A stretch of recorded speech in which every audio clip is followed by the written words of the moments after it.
Okay, guys, I'm going to be speaking on this actual operation that the actual FBI conducted via an app that they stole from a developer quite a bit of time ago.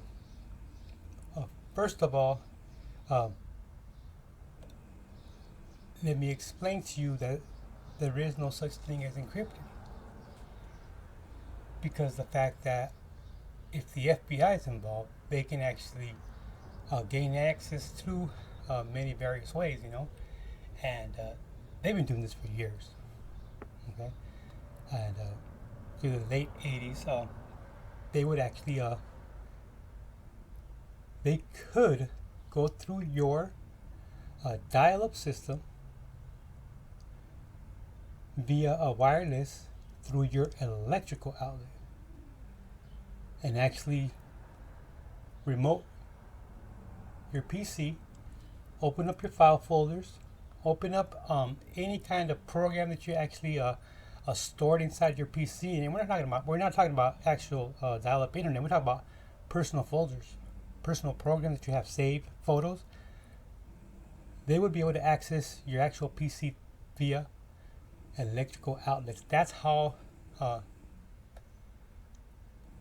it first got started, actually, and that's how these ideas to come in through what would be backdoor access, uh, how they would gain entry, and how that program actually uh, became of. The government stole that from an actual private company. People were taken out. They were actually stolen, and primarily this action was actually taken for the fact that they wanted to spy on other governments. So the ruse was to actually sell it as a court system type app. So therefore, other NATO countries would actually buy this program and use it for their court system, not knowingly that the U.S. government would be able to go in through their back door to just take a look at everything that government had to offer, and people were taken out for that.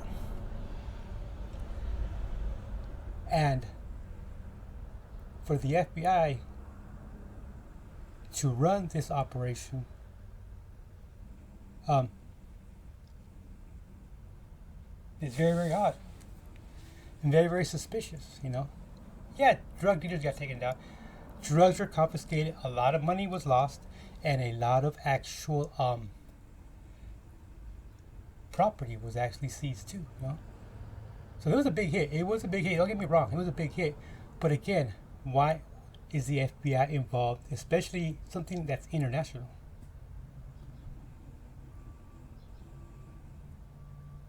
Just for the fact that who's watching the FBI? Who actually can honestly audit this type of operation and get honest answers from the FBI? Because this was no cakewalk. This is no, oh, this is how we did it and blah blah blah. The drug dealers told themselves, nah. Okay, I want to know. I want to know who was facilitating these actual drug runs. Who was actually delivering these shipments? How much corruption was actually stumbled on through this whole operation? How much was different government agencies actually on the take? Because we're not just dealing with honest U.S., we're dealing with international players, international countries, with international law enforcement. So where are them reports? Where are them numbers coming up? When are they coming up? Are they ever going to come up? Right? So that would be my big concern. And what high tech companies actually gave into this type of operation, because don't forget, the FBI is going to be knocking on your door, asking for programs, asking for information. And when you got people in suits asking for this type of information, you want to be cooperative, and you just might break a couple of privacy laws that were actually in place to protect the citizens, And what influence does that make on a decision for a corporation that's involved with high tech to make the right decisions, right? For the people's interests, I should say. And this type of operation to keep quiet. I wonder how many people got hurt, And this, we'll never get the answers, but what's new, right? But let me tell you this though, okay? How this is just my experience actually with these type of actual apps.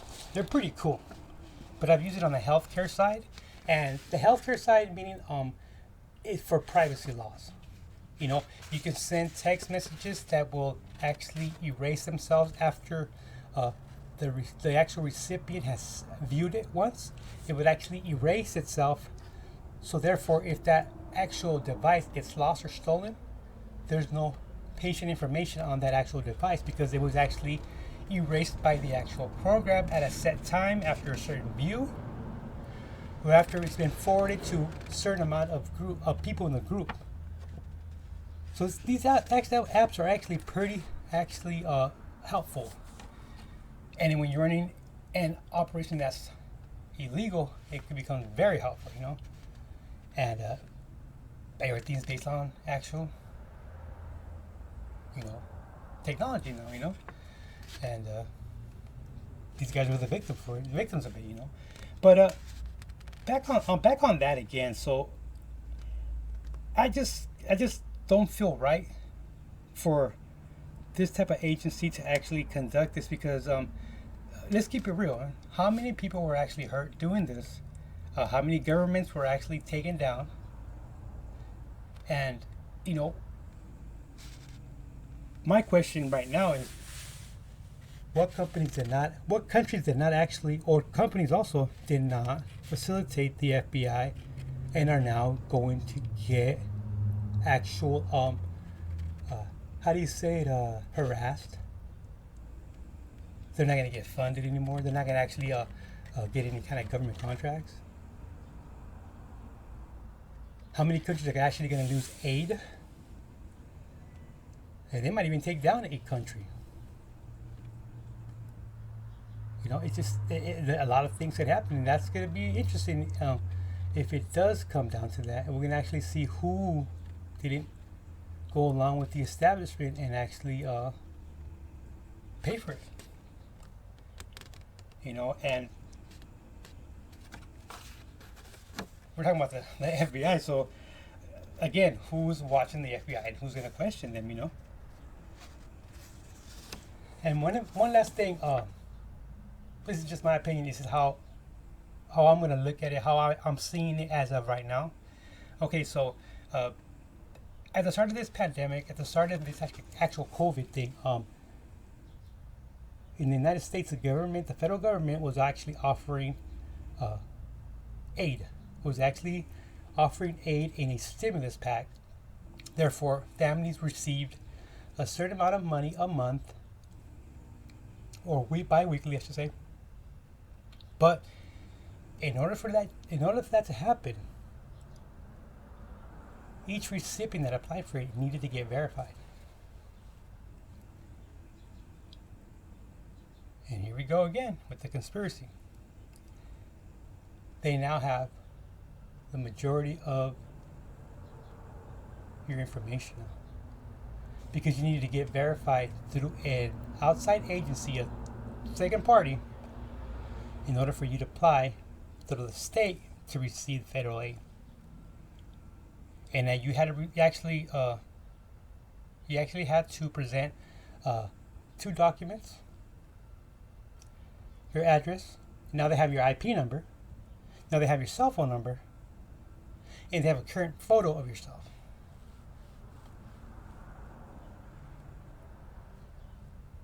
Not, was this the intention for this actual pandemic? Was this the actual, I don't know. Regardless, but they still have all our info, right? I remember at the start of it, I didn't apply for it, but yet money was deposited into my bank account.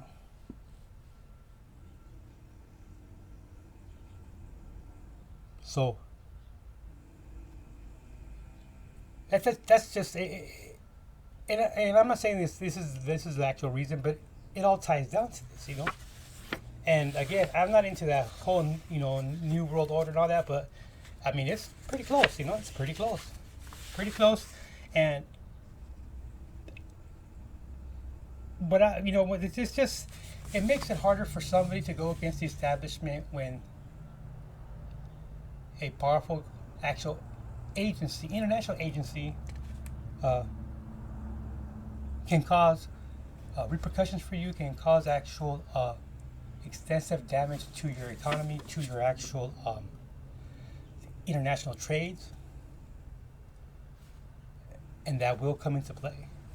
That will come into play. Whoever didn't want to go along with this, and how many people are actually hurt just to keep this type of app or operation under wraps, and how much corruption was actually found throughout these actual operations. Yeah. So there we have it, and who can we go to? You know what I'm saying?